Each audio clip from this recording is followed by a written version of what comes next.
Hello, hello mga langga. Good morning! Storytelling na naman tayo habang ako'y naghahanda sa pagluluto. So, ayun na nga. Lagyan lang natin siya ng konting pampalasa, magic sarap, at asin. At i-scrub ang mga binudbud mo para mag-absorb ang lasa.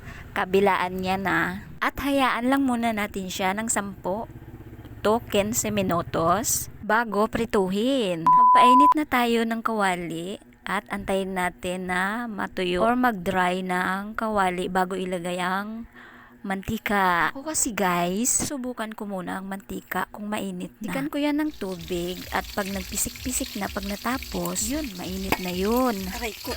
Ayan, napasok ka tuloy. Sobrang lang siya guys. Malapit na siyang maluto. Wow! Mukhang ang sarap niya guys. Taob na naman si kaldero nito ngayon. Kalahati muna ang pag-uki ng kalahati luto. Saka ko siya babalik din.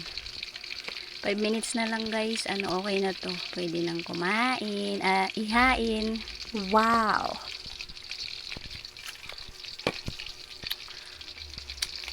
Hinaan ko lang ang apoy kay kanina pa nagaparatalsik. Yummy! Yum yum!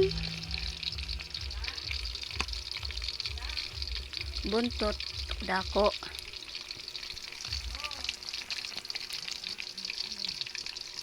Ito ang paborito ko guys. Bandang tiyan. Wow! Yan, taba-taba. Yan. Wow! Matakaw ako pag sa kanin, pag ganyan lang iulam ko.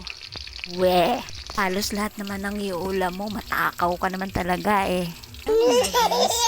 Ang pambansang isda natin ay ang bangus. Sa may wala pang alam dyan, shout out sa inyo.